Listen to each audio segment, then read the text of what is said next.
ஹாய்ங்க. நாம் இன்றைக்கி காளான் ரைஸ் பண்ண போகிறோம். இந்த காளான் சாதம் நம்ம எப்படி பண்ணலான்னு பார்க்கலாம். அதுக்கு தேவையான பொருள் என்னன்னு நம்ம பார்த்துக்கலாம். ஜார் வச்சுருக்கேன். ஒரு கைப்பிடி புதினா சேர்த்துக்கலாம்.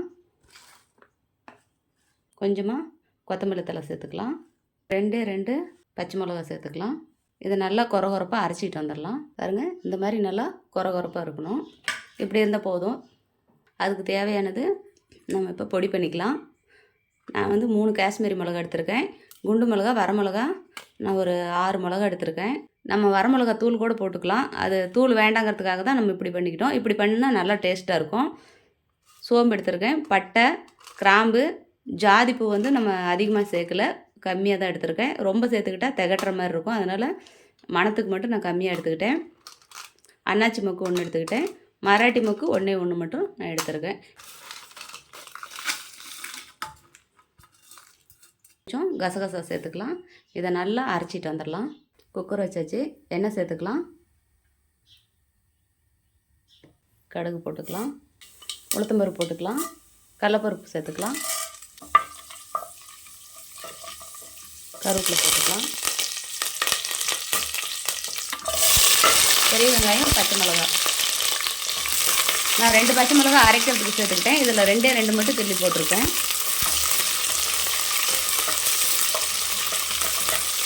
இது கூட உப்பு சேர்த்துக்கலாம்.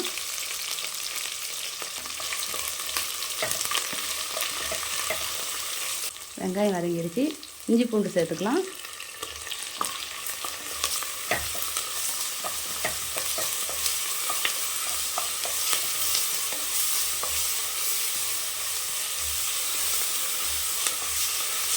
நல்லா இந்த பச்சை ஸ்மெல்லாம் போகட்டும். இப்போ நம்ம பொடி பண்ணி வச்சோம் இல்லையா, பட்டை, கிராம்பு, சோம்பெல்லாம் அந்த பொடி சேர்த்துக்கலாம். இந்த எண்ணெயில் சேர்த்துக்கிட்டோம்னா ரொம்ப நல்லாயிருக்கும். அதனால தான் எண்ணெயில் சேர்க்குறது. கூடவே மஞ்சள் சேர்த்துக்கலாம்.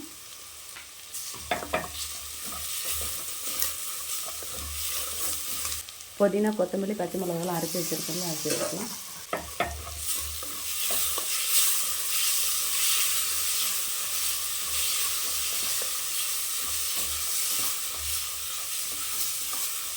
ரெண்டு தக்காளி, பெரிய தக்காளி 2 தக்காளி மட்டும் எடுத்துருக்கேன். அதிகமாக தக்காளி எடுக்கல. நான் 1.5 டம்ளர் அரிசிக்கு தான் நான் இப்போ தேவையானது எடுத்துருக்கேன்.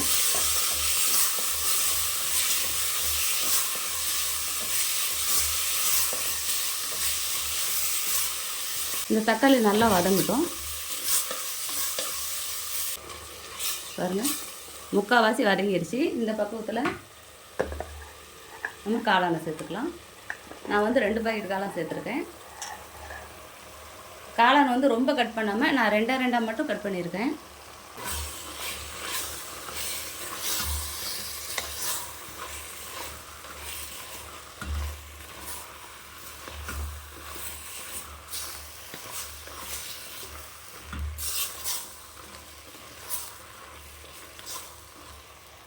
இப்போ நல்லா கொதி வரும்போது தயிர் நல்லா கெட்டி தயிராக இதில் ஒரு பவுல் எடுத்துருக்கேன். போதும் இந்த அளவுக்கு இருந்தால்.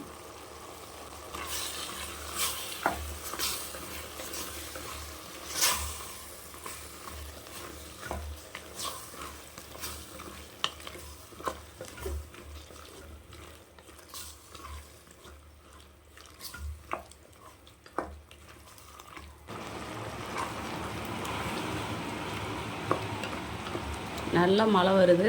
வெளியே நல்லா சவுண்டு கேட்குது.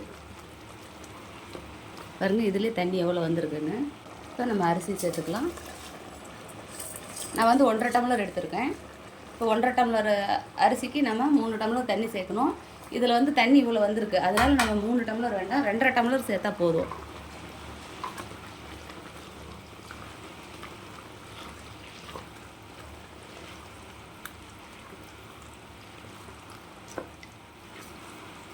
தண்ணி சேர்த்துக்கலாம்.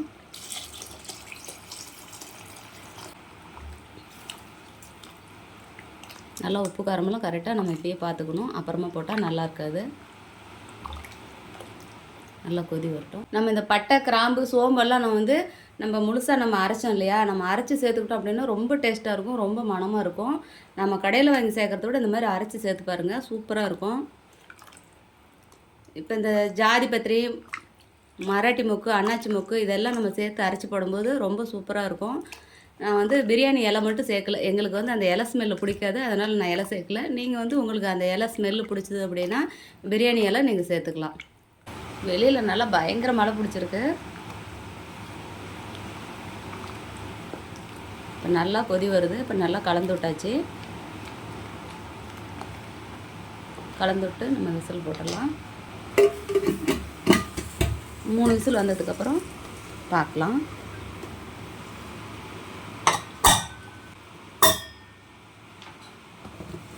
ஓப்பன் பண்ணி பார்க்கலாம்.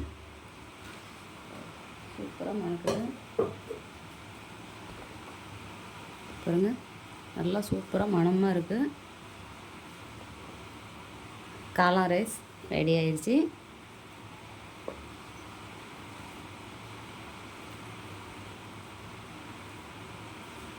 பாருங்கள் காளான் வந்து பாருங்கள் அப்படியே நல்லா முழு காளானாக இருக்குது. இது கூட கொஞ்சம் நல்லா கொத்தமல்லி தழை தூவிக்கோங்க. காளான் ரைஸ் ரெடி ஆயிடுச்சு. இதேமாரி நீங்களும் உங்கள் வீட்டில் செஞ்சு பாருங்கள். செஞ்சு பார்த்துட்டு எப்படி இருக்குன்னு எனக்கு ஒரு கமெண்ட் பண்ணுங்கள், லைக் பண்ணுங்கள், ஷேர் பண்ணுங்கள், ஒரு சப்ஸ்கிரைப் பண்ணிடுங்க.